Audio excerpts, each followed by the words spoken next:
What's up, everybody? Ron Placone here. Some screening updates.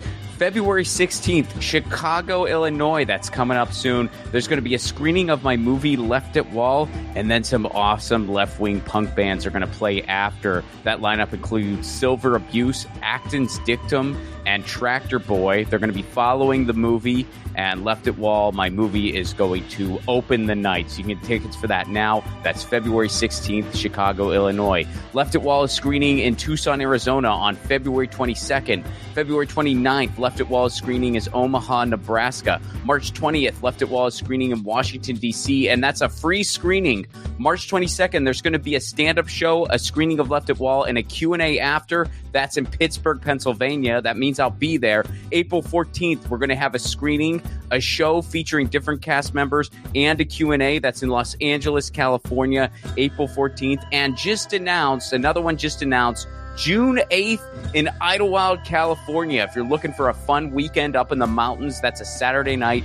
June 8th in Idlewild, we're going to be doing a short stand-up show, a screening of Left at Wall, and a Q&A with myself and whoever's there from the cast. It's going to be an awesome event. You can get tickets for all those events now at ronplacone.com. Episode 21. Mike Figueredo. Mike Figueredo is the creator of the popular YouTube show and podcast, The Humanist Report. We've known each other for years. We dwell in a similar indie online media space, and we've always gotten along pretty well. We have some big things in common. We're both big on digital rights, both former academics, and we're around the same age. As the years went by, personalities would clash, and at various times, Mike and I were kind of in the middle, so to speak, of various online feuds. We always stayed cool with each other, but we never really addressed any of this, at least not on air, until now. Please welcome to the show, Mike Figueredo.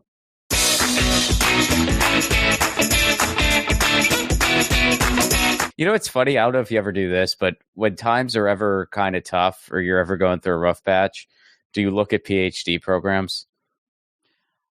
I don't look at the programs, but I think like to myself, would I be able to go back if I wanted to? Because I never like dropped out. I just went on a sabbatical and never went back in, but I left on really good terms. So they're expecting you any day now. It's like, so when this YouTube stuff goes tits up, he's coming back.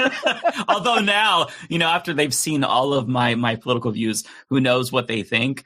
But yeah. I've thought about it, but I don't think that that's the path for me. As cool as it would be to revisit it, I think that, I wouldn't be happy doing it. And I wasn't really happy. Like, I didn't really enjoy the program that I was in. I was just doing it because I kind of felt like, look, I did, I put in all this time. Why not just see it through? And there's a little bit of FOMO because I see all of the classmates that I went in with.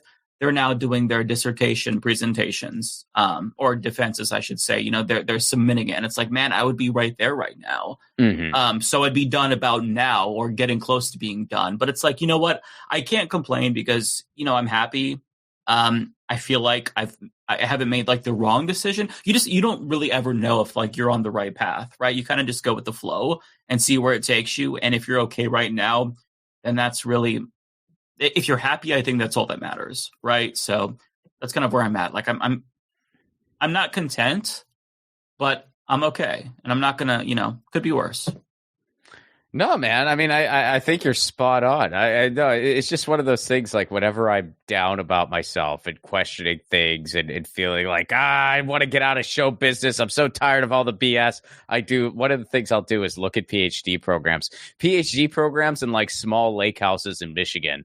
And I'm like, let me look into these things I'm never actually going to do because I'll take a step back and realize this isn't for me. But I'm going to look at it anyway because I'm upset.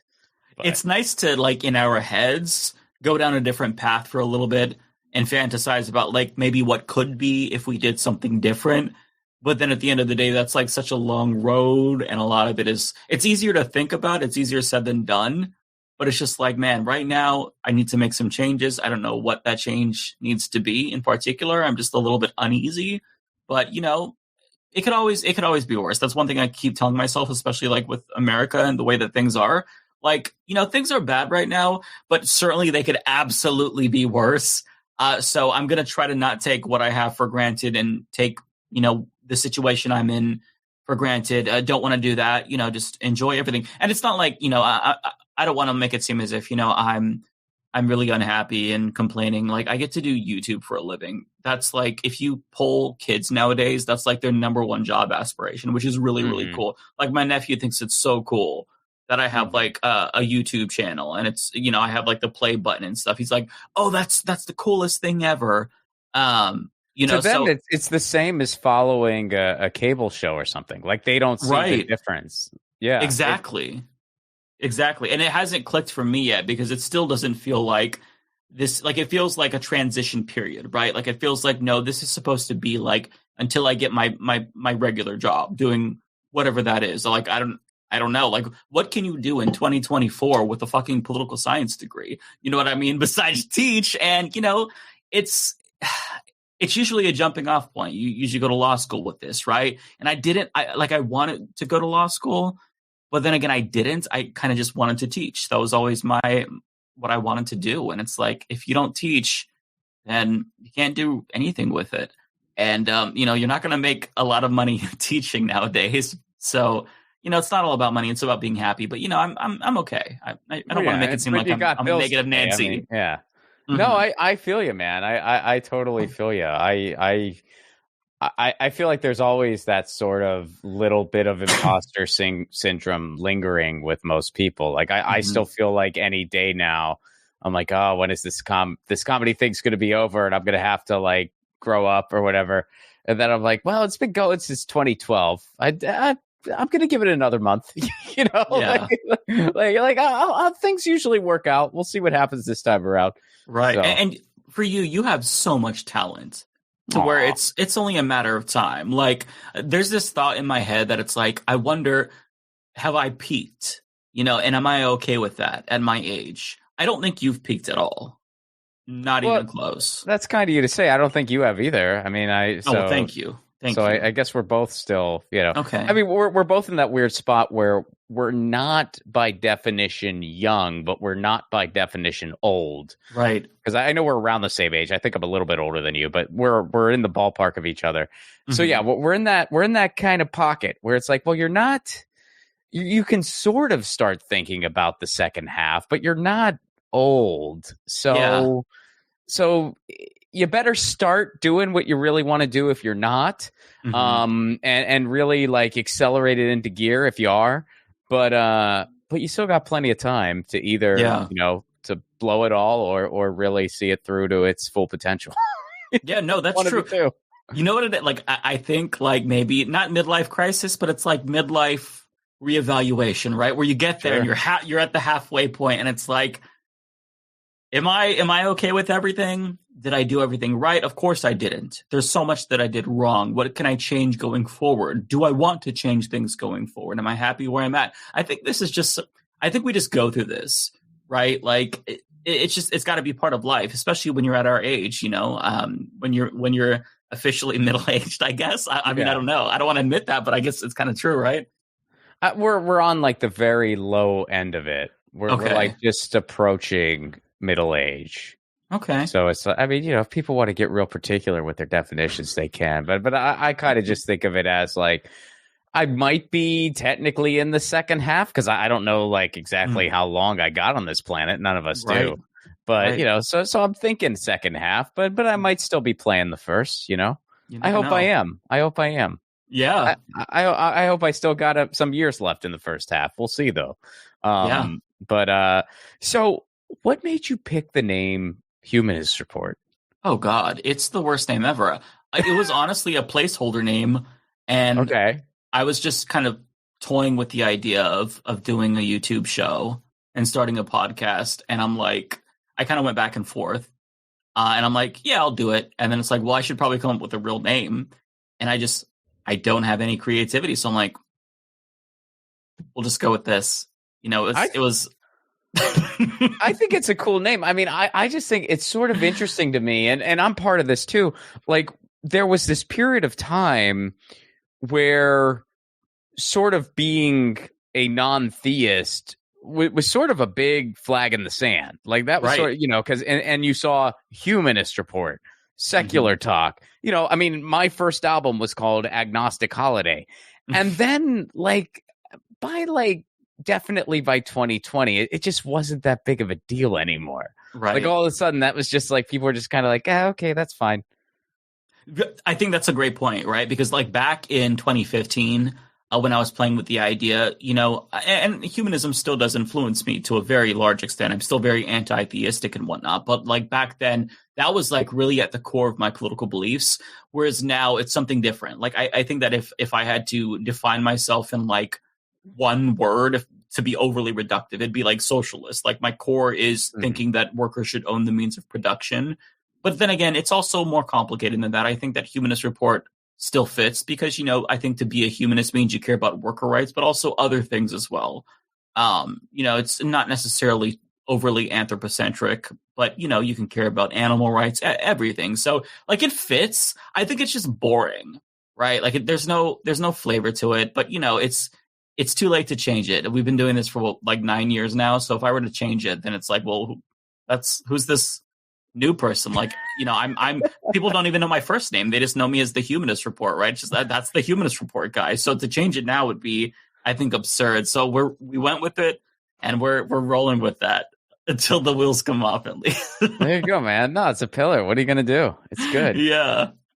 So, you mentioned all the pillars politically we have in common. And one thing in particular we have in common is we're both very into digital rights, net neutrality, stuff like that. I've been active on some of those campaigns over the years, and you've always been a huge help with everything, which I've always appreciated.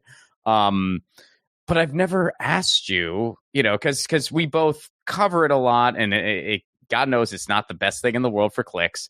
So people who cover it, they do it because they care about it and they love it. And they know it's important. It's a labor of love. Yeah. But so what made you really particular to that? So it started before the Humanist Report in the Obama era.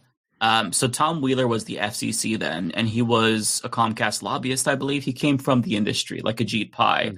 And I remember being so outraged when he proposed new rules and he called them fast lanes. It was a way to kind of placate net neutrality activists because it's not like dismantling net neutrality. It's just like, there's fast lanes, right?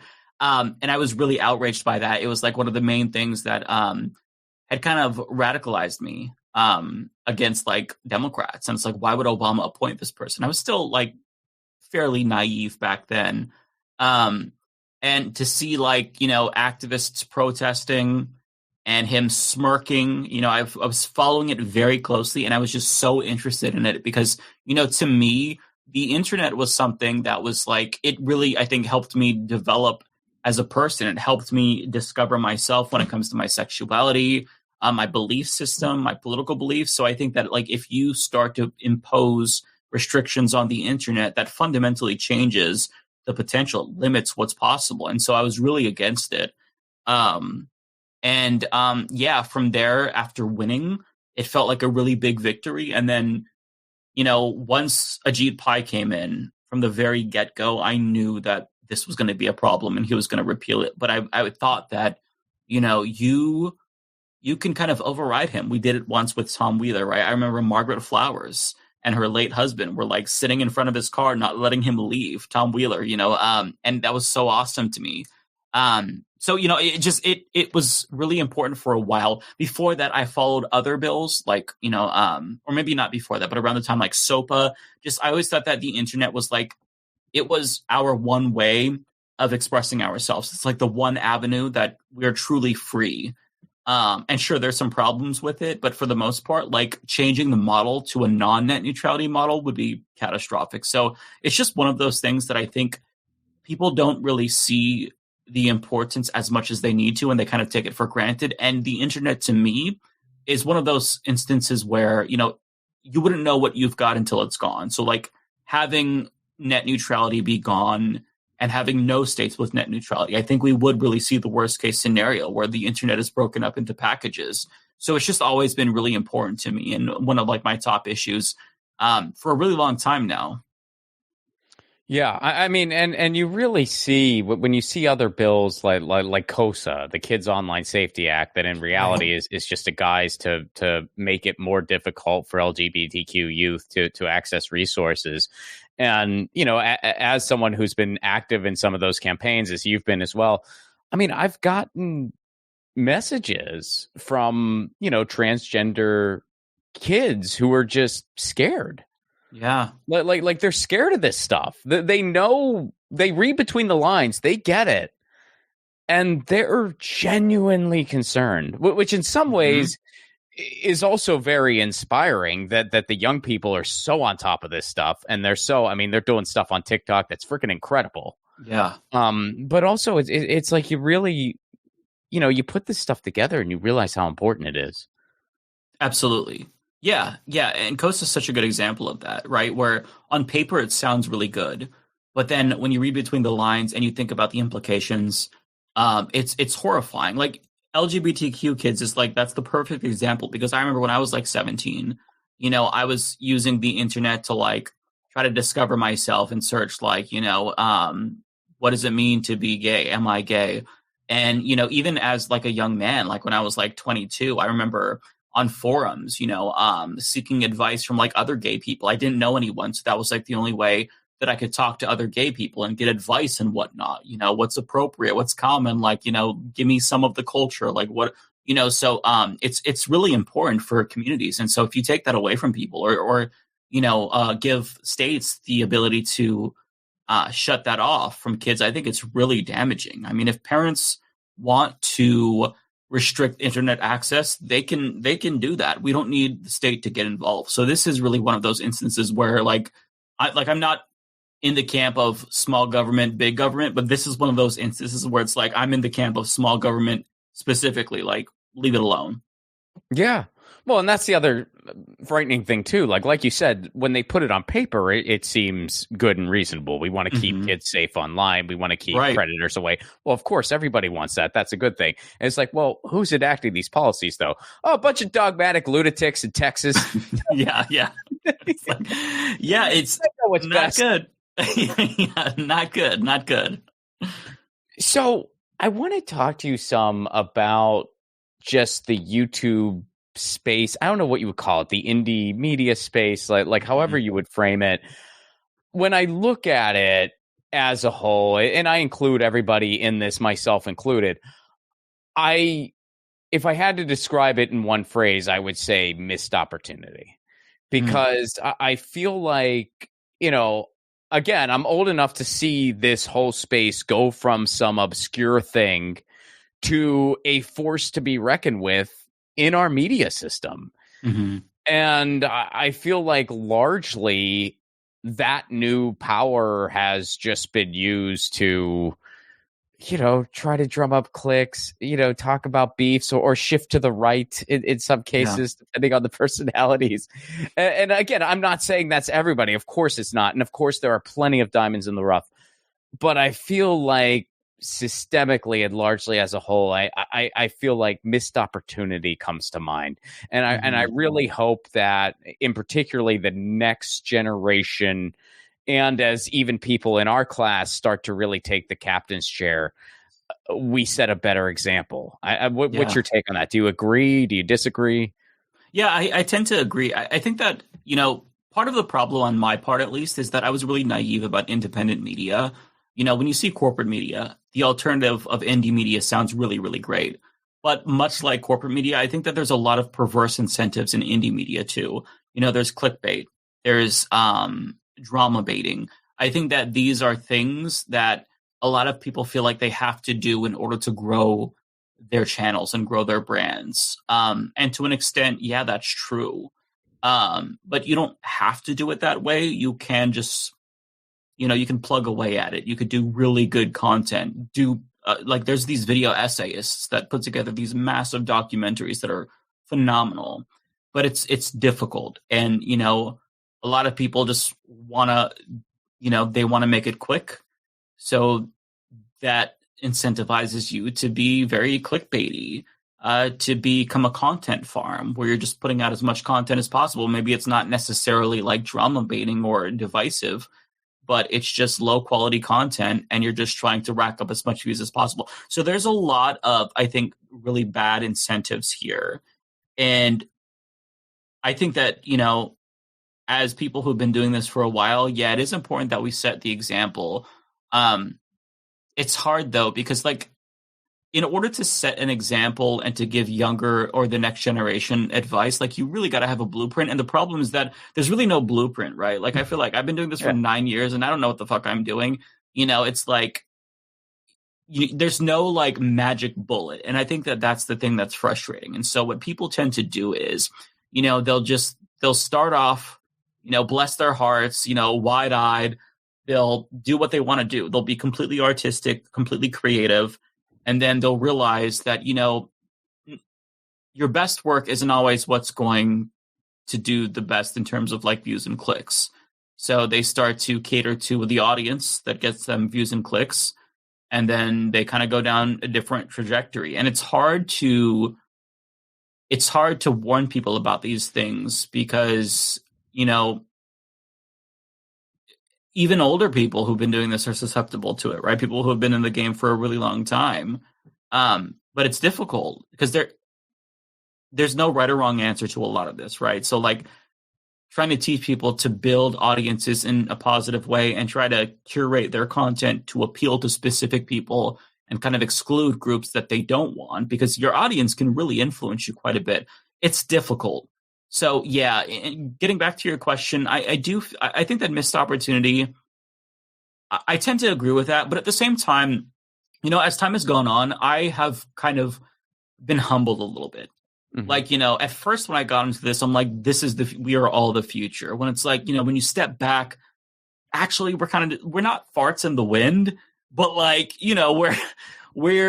we're not as significant, as we think we are. I think that for me, just personally speaking, I got a little bit arrogant because, when I started this, I was going hard for Bernie and he almost won, not once, but twice. And so you kind of begin to feel like, man, this is us. We're doing this. But in actuality, we don't have that big of an impact. I mean, mm-hmm. we have an impact. That's not to minimize the importance of our channels, but it's not as big as we thought.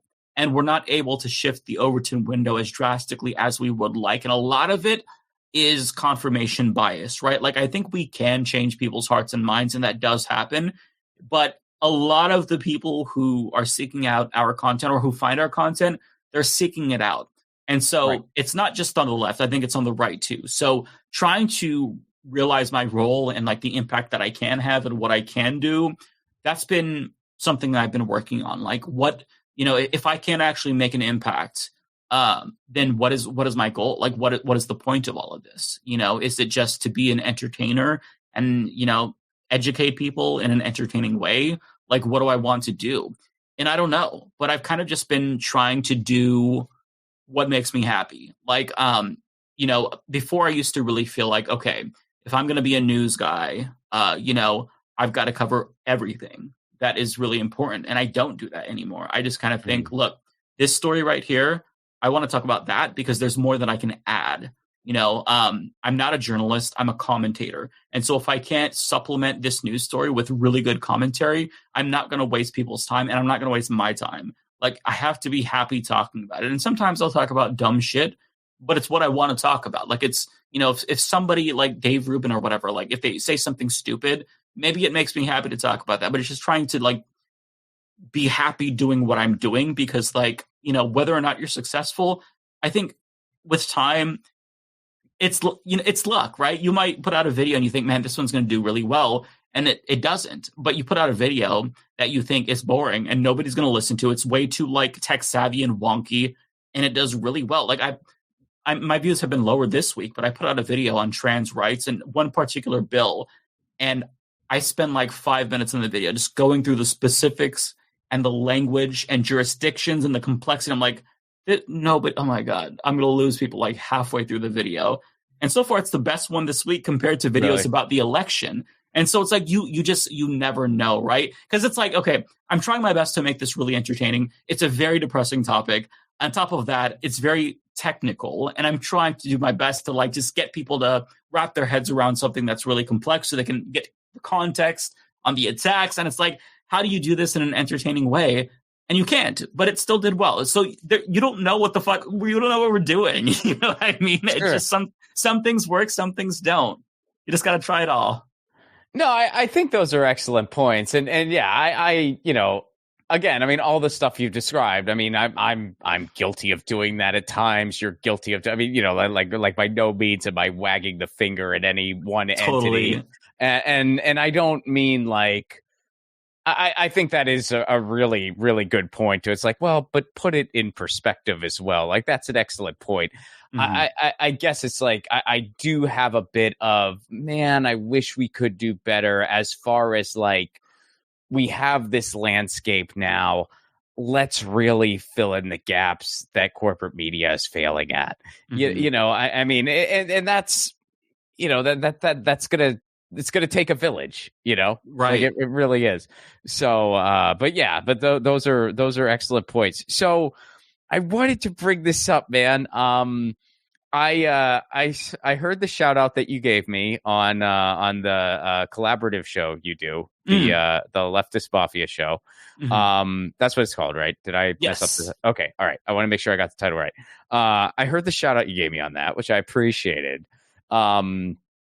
But I wanted to talk about this. You said that we've always been cool.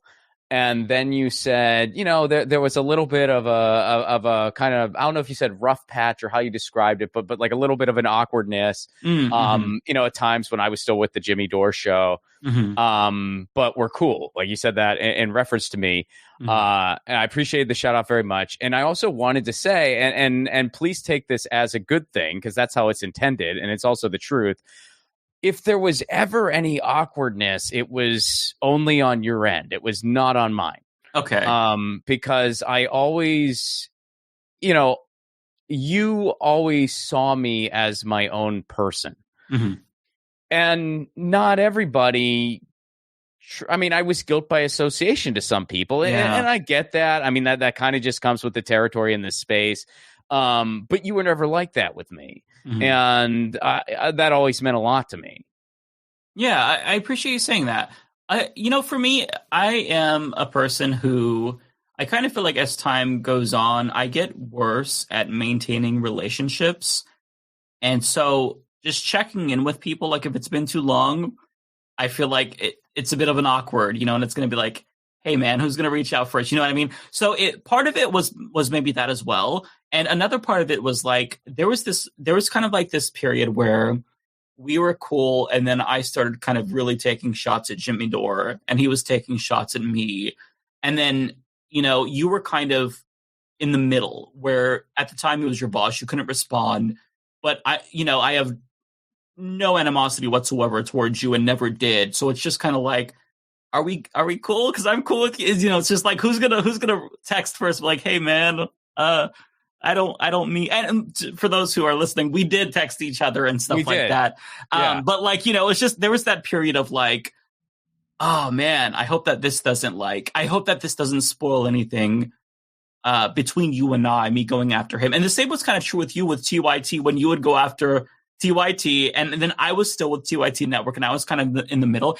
There's these like overlapping relationships that kind of like put us in these precarious positions, when in actuality, like we can disaggregate that. Like we are our own people, and I think it's important that like we are honest. Like I couldn't like imagine withholding fire because like, oh well, if I say this, I don't want to ruffle any feathers. Like, you've got to be honest. That's kind of my thing.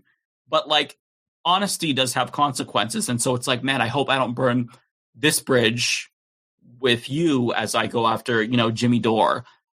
So, yeah, that was kind of what it was about. I never, ever for once thought that, like, man, everything that Jimmy is saying, Ron believes that. Because you have always been, I've always, like, to me, you were always, like, the reason why the show was great, why I like this show. You were the comedy man. You were the comedy man. So it's like, it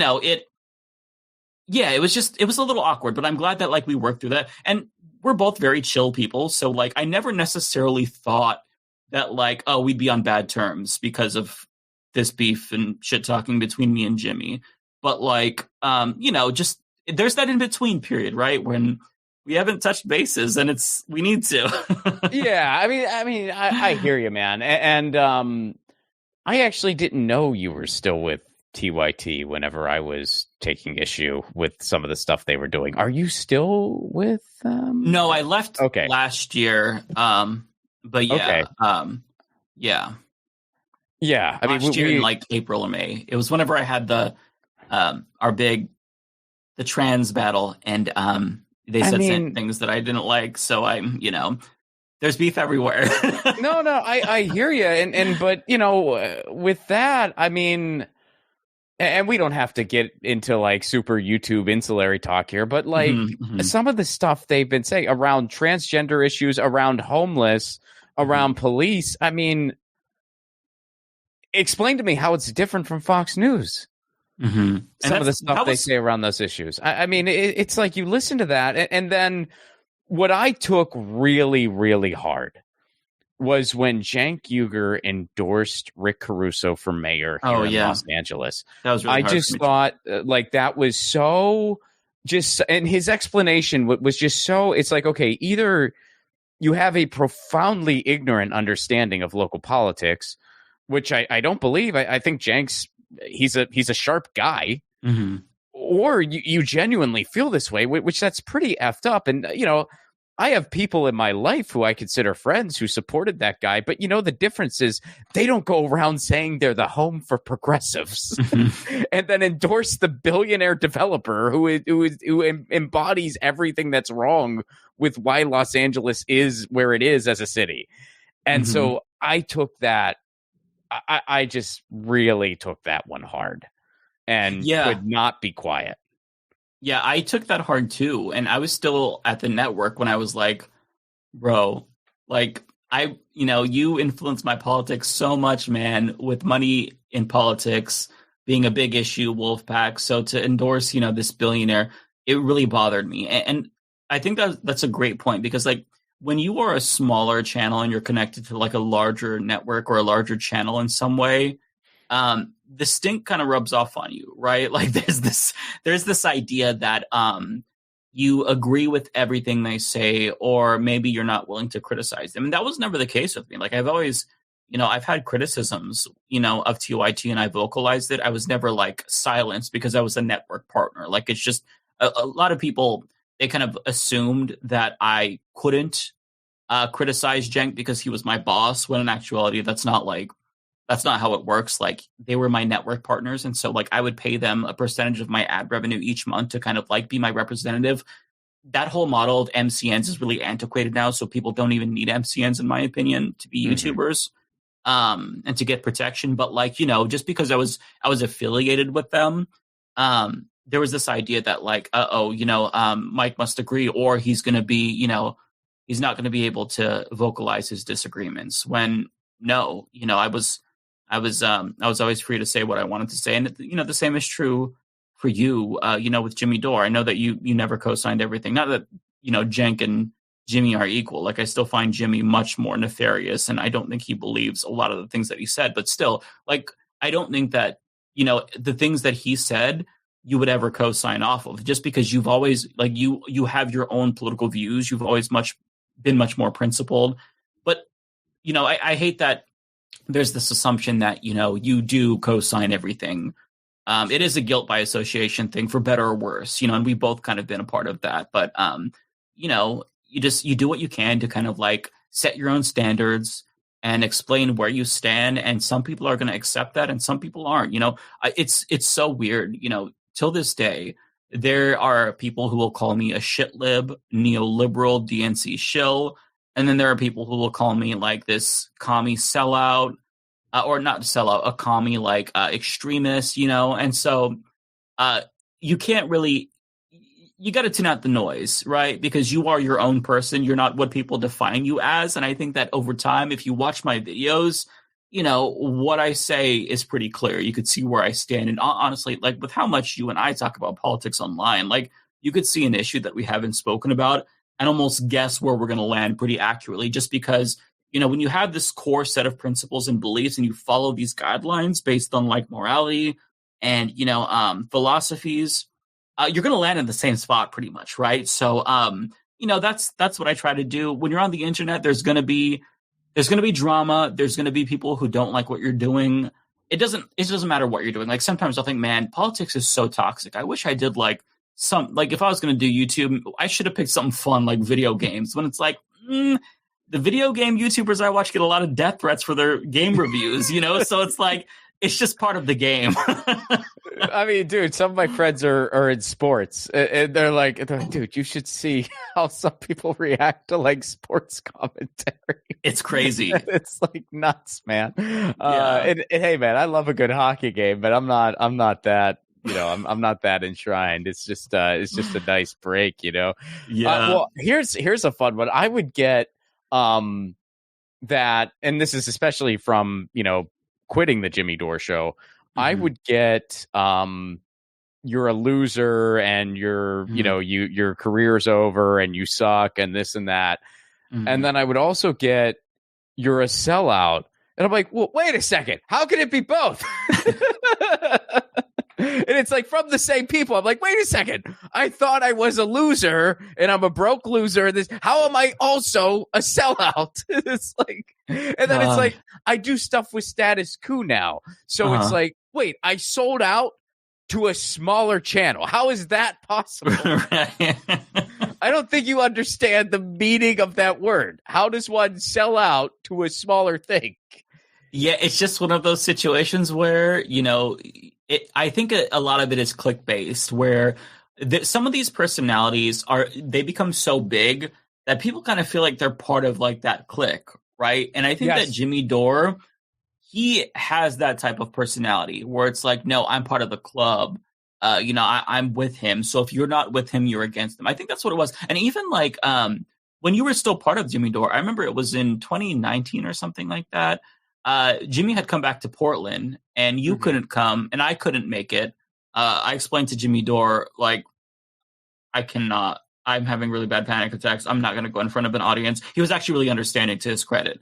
And I was being honest, like he had pissed me off at that time about the Carlos Maza thing, but like, it was a genuine, like I was being honest, And I remember like there was a tweet from someone that was like, Graham Elwood is here, but why is it Mike and Ron, huh? And it was like, I forgot the emoji that they used, but it was like, the implication was that like we were sellouts or we were not. Where it's like, okay, come on. Like we're technically in the club, but we did it at the time, but we didn't show up. So like, there's this like weird, like, there's a scandal in this, which speaking of Graham Elwood, I have so much sympathy for him. Yeah, right. It was you had a legitimate reason. There was a reason why I couldn't be there. I would have been there otherwise. Like there was a legit reason why I couldn't make it. Mm-hmm. And then I think originally Graham wasn't able to make it either, and then something changed and he was. So that was the only reason he was there and you and I weren't. Yeah. Well, there's people who think I have some kind of secret contract with ABC. There's people who genuinely believe Jimmy's my dad. There's, there's That's some actually a crazy funny one, I've got to say. It is pretty funny, but there's like some funny shit out there. I mean, you gotta laugh about it. Mm-hmm. But it also is a little freaking wacky because I mean, dude, and I'm not gonna try to make it out like it's all A or B. I'm not gonna because when I quit that show, I got a lot of really cool emails from people who were like, we're going to miss you. It's not the same without you. And honestly, some emails from people who were like, I never liked you and I'm glad you're gone. And, I mean, there's a healthy relationship with a podcast is I like this guy. I'm sad to see him go. Or I didn't like this guy and I'm glad he's gone. Good riddance. That's perfectly normal. That's a normal response. What was quite a response was some of the other stuff I got of, I don't live too far from San Pedro. I got some of that. I got like up to death threats. I got like, you're a traitor. You need to repent, beg for forgiveness. And it wasn't like they were serious. Like it wasn't, I mean, if someone did it in jest, that'd be different. But one person did something sort of like that in jest where they emailed me and I actually emailed them back.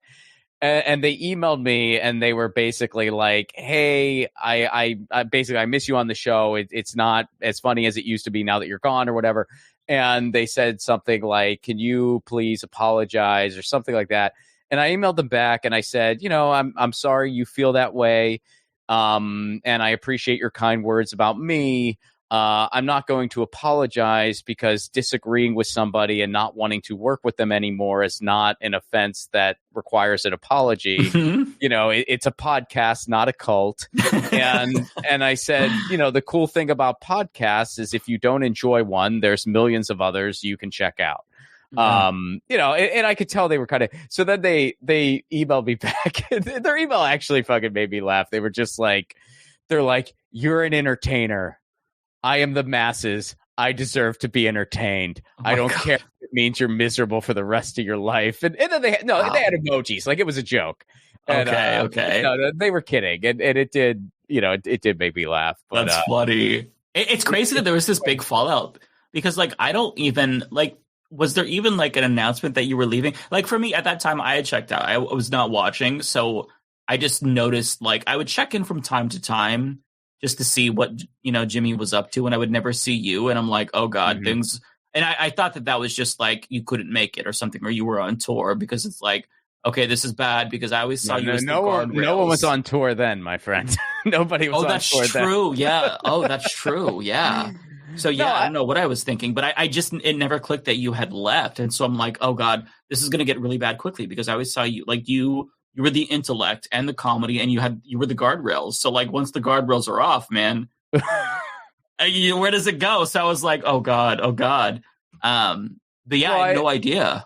I appreciate the compliment. I mean, look, it was one of those things and it wasn't, I separate the personal from the political and the professional. Like I've always done that. And some people don't do that. And I get it. I do. And I don't think I'm right or wrong. I don't think anyone else is right or wrong. I think it's just people are different, and that's how I am. And that's just, how I've always been. So for me, like it wasn't personal. I didn't want to, not be friends, but I couldn't in good conscience continue working there. And, like Jimmy and I had a long conversation about it. And I said, I'm going to go. And he didn't object or anything like that. I mean, he understood and he said, cool. And we both said that we had a good run, et cetera, et cetera.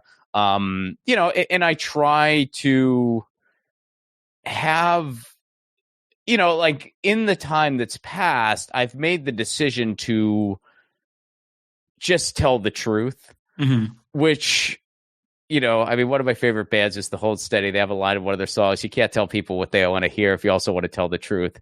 And I really feel that. I mean, because it's one of those things for the people who, sincerely hate Jimmy Dore. I'm not enough for them because I'm not going to sit there and say, oh, all the times were bad, because that's not the truth. Like I've had some amazing times there. I've had some amazing experiences that I'll remember for the rest of my life.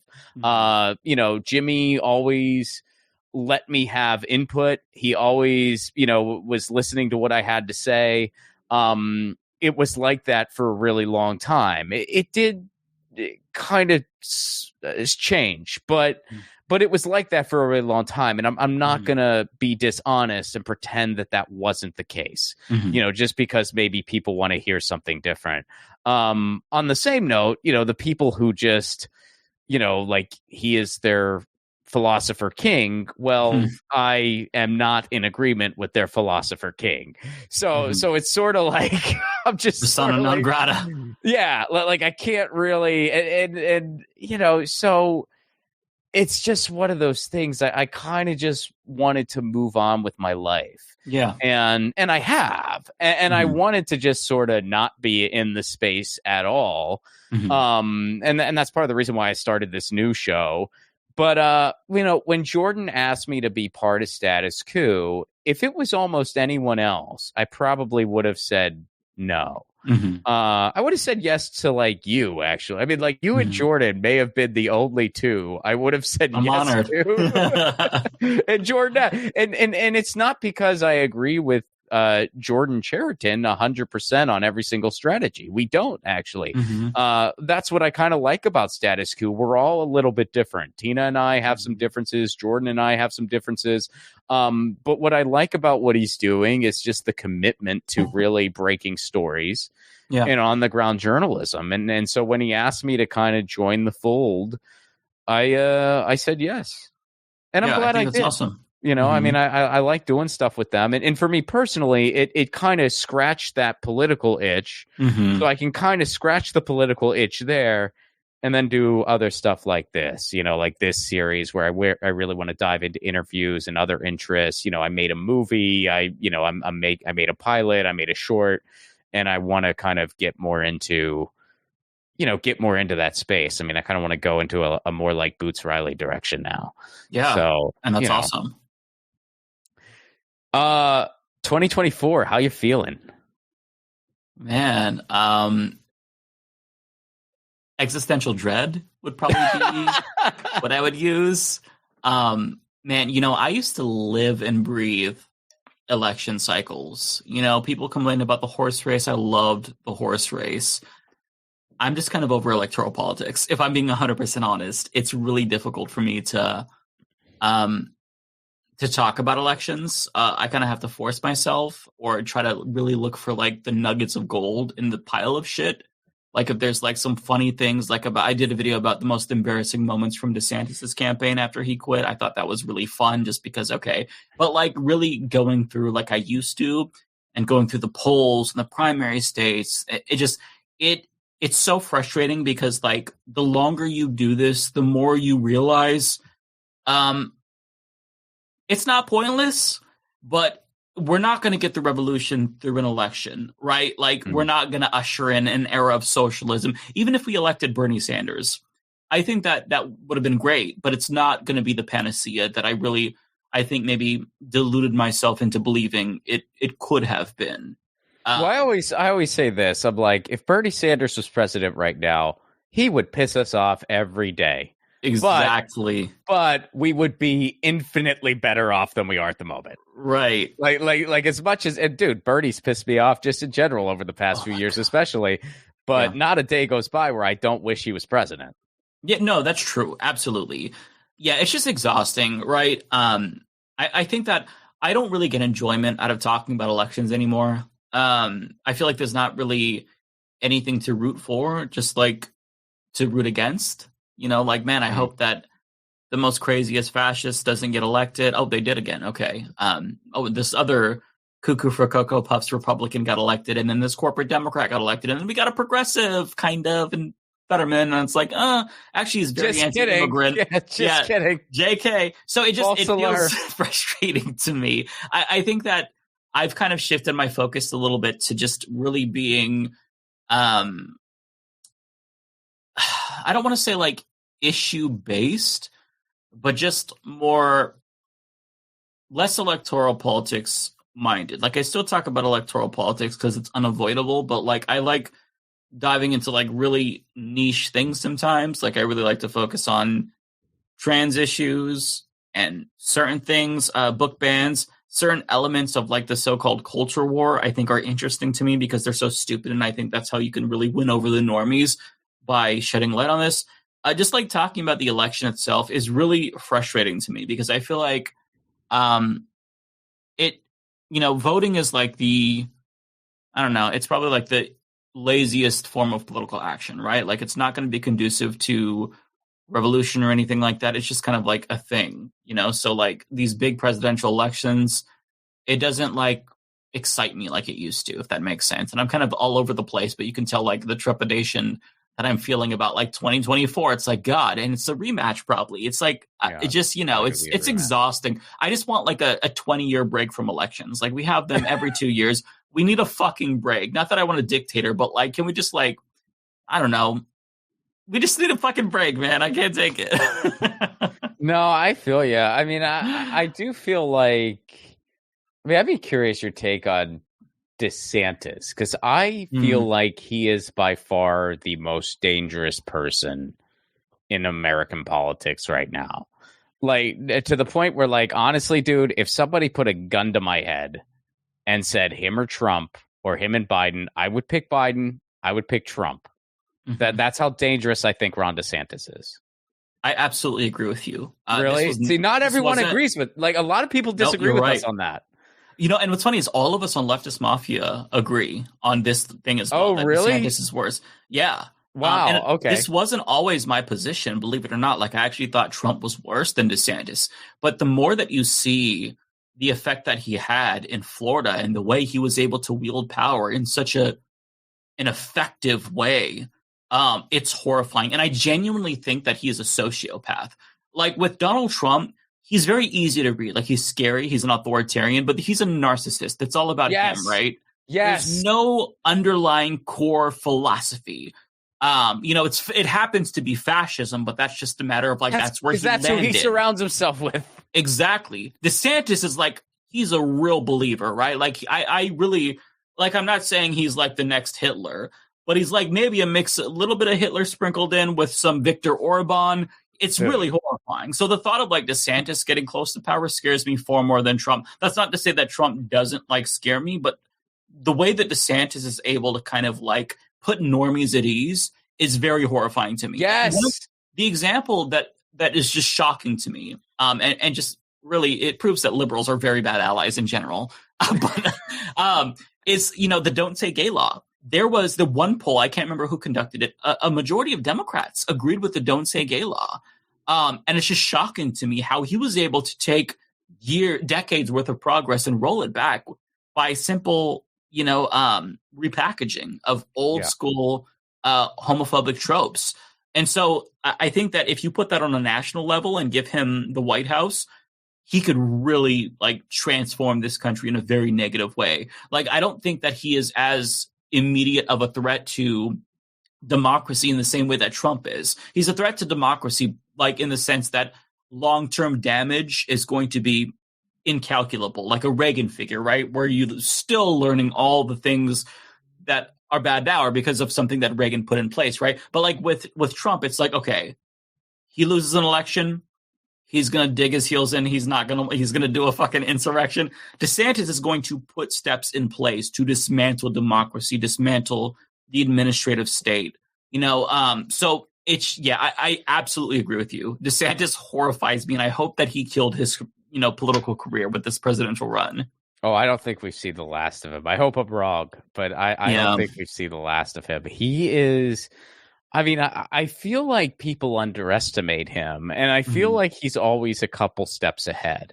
He bailed out when he did so that he still has the chance to be in Trump's good graces. Right. And I think he knows that. I think he knows what he's doing. I mean, I would not take that guy lightly, and I don't I will scream it from the rooftops. I'm like, that guy is the most dangerous dude in American politics, more dangerous than Mitch McConnell even. Absolutely. I mean, dude, like he's and by the way, there's some really dangerous Democrats out there too, obviously. I mean, I think Pete Buttigieg is a very, very dangerous legislator because he was pushing for some things in his appointment that were straight up fascist policies. You know, like completely privatizing our roads. And let's be honest, if a Republican proposed that, people would be screaming at the top of their lungs. But it's like, oh, no, it's this young millennial and he's hip and gay. And so it must not be that bad. No, it is that bad. So he's very dangerous for that. And so, but man, DeSantis, I think is just in a different league than everybody else. Yeah, I agree. It's really sad because there's not, like, you know, in 2016, after Bernie lost, it's like, okay, well, you know what? We have another shot. But now it's like, now what? Who's next? I mean, if you look at Democratic Party polls, the top is always Kamala Harris and then Pete Buttigieg. Or if Michelle Obama is on, she's number one. It's like, there's, you know, this is kind of just to live is to suffer. I'll put it that way. So it's like, we don't have a good bench. The left doesn't have a shot right now. So, you know, and it's either, you know, a psychopath who is an authoritarian and a fascist, or a neoliberal or Genocide Joe. We're fucked for the short term, right? And possibly for the long term, depending on how quickly we act on climate change. So yeah, it's really hard. Like I struggle to not get doomer and into the doomer mentality, but I'm really trying to not, because I think that would rub off on people in my audience, and I don't want them to like check out. But just like personally, it's really, really difficult to be optimistic, because I feel like there's not really a lot to look forward to in the country. We're kind of just like circling the drain, in my opinion. So like, how do you, what do you do with that information? Try to focus on the little things, the local politics, progress where you can. You know what I mean? But well, strikes, bleak. Protests, I Exactly. mean, those are sort of the glimmers of hope. Although, as of the recording of this, it's the same day that the UAW endorsed Joe Biden. Yeah, which was disrupted, by the way, by ceasefire protesters, and they were escorted. I don't know if you saw that. Oh, I didn't see that part. No, I did not see that part. Yeah, well, that's there were the thing. ceasefire protesters. And I like Sean Fain a lot. I think he's great, and I think it's amazing what they've been doing, and I totally applaud their call for a ceasefire. And I am just straight up very confused why they would endorse so early and so soon and without. I mean, dude, I was talking to John Nichols about it. I said they should not endorse anyone. And I get it. Like, how are you going to? I mean, obviously they can't endorse Trump. How could you even consider that? Yeah. But it's like you shouldn't endorse anyone until you get a list of concessions longer than a frickin' CVS receipt. And then once you get that, okay, go ahead and endorse if that's what you want to do as a union. Take the vote, make sure the members are behind it. But until then, it's like, just don't endorse. Like yeah, that's how powerful would it be if like the biggest, like the biggest face of the labor movement said, we can't in good conscience endorse anybody. I mean, that would have been powerful, I think. Yeah, it would have been awesome to see that. And I think that, like, for me, I mean, it's holding your endorsement for really strong, concrete concessions. I think that's just like, that's always going to be my go-to, right? That makes the most sense. Part of it, I think, is, and this is a little bit cynical, is maybe influence peddling, where if you're like one of the first, it's like, we were the first big union, maybe that he thinks that will get him some more leverage within the administration. I don't necessarily know, but yeah, it is. It just, I don't know, seeing the New Hampshire results where, you see Trump and Biden dominate and Biden dominate in a writing campaign. It's like, okay, we all knew that this was probably going to come down to a rematch, but like it's going to come down to a rematch now, right? So it's like, yeah, it's just kind of like, it's annoying to see history repeat itself, but at the same time, you don't want to be too down over this, because we all kind of expected this. Like, maybe there's a teeny tiny little hope that, like, oh, maybe there's going to be a tiny bit of a race, maybe like 0.001% chance. No, it was 0.00000, but whatever. Unless something crazy happens between now and when this episode drops. Right, exactly. Which we're recording this on January 24th, folks. January 24th is when we're recording this. When does this go up? Because this will probably not this week, but probably next week. A lot can happen next. Yeah, no, a lot could happen. But I mean, I've already with this new series, there's already been a few times where I'm just like, so during the recording of this podcast, this was still the case. We know it's not the case anymore, right? But yeah, so who knows? I might have to have one of those in the intro for this one. Who knows? That's funny. Mike, thanks so much for doing this, man. It was so cool to talk to you. Where can people go to find you? Humanist Report on YouTube. Just search Humanist Report on YouTube. I'm also on every other platform. I'm even on TikTok, although I haven't posted in a while. But you can find me everywhere. I'm around. Thanks for doing this, buddy. Absolutely, my pleasure. That was Mike Figueredo. Check out his show, The Humanist Report. You can get it everywhere. You know where to get it. Just go look for it on YouTube. Music for the 1000 podcast is provided by Andrew Saxona. Go check out his podcast, the Baywatching Podcast, wherever you get your podcast. I said podcast a lot in that sentence. Leave us a 5-star review, would you? It really helps the show out. This is still a very new show, so if you could leave a positive review, say some positive words, that really, really helps us out. If you want to support the show on the sustainability end, you can do so over patreon.com/romplacone. For Give What You Can level, you get the bonus podcast between Andrew and myself. You get bonus stand-up footage that's not available anywhere else. I'll make you a theme song. You get my films before they're released anywhere else. It's basically an awesome online community, and you can join up for as low as $1 a month. It's a Give What You Can level. Guys, this will probably not be the last time I do this, but this is a very new show, and we're kind of documenting this as it goes. And I gotta say, this will not be the first or last time this happens. Rest in power, Wayne Kramer. Huge loss to the music world. And Wayne Kramer was definitely on the list for 1,000. And we did have some mutual friends. So I was going to, try to get an intro to him to try to get him to do the show. Unfortunately, that's not going to happen now.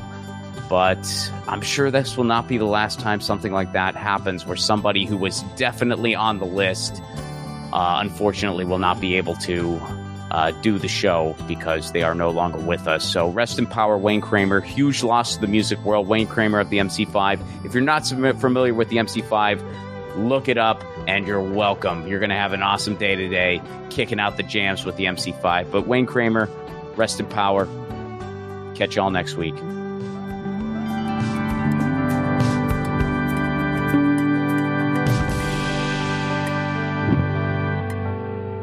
Hey guys, Ron Placone here. Take your own 1,000 challenge. No, you don't need to interview 1,000 people, although if you want to do that, go for it. Your 1,000 challenge can be whatever you want. Maybe you want to call a friend out of the blue once a week. Maybe you want to read a book every month. Maybe you want to start a different garden every season. I guess that might be dependent on where you live. Look, the point of the challenge is taking on an endeavor that enriches your life in some way, and it can be measured. And then, of course, you do it regularly. That's what 1,000 is doing for me, and hopefully for you too. The main reason for this podcast and every podcast I've ever done is to build community. So take your own challenge. Then join our Facebook group. It's called 1,000 What's Your Challenge? ? That's 1,000 What's Your Challenge ? And post about what your 1,000 challenge is and the progress you're making. All I ask is that people be encouraging of each other's challenges. This is personal and vulnerable, so be cool. There's enough negativity on social media. We don't need to add to it. For those of you who aren't on Facebook, hopefully in the future we'll be expanding to places like Discord, Reddit, but for now, we're starting on Facebook. And again, that Facebook group is called 1,000 What's Your Challenge? See you there.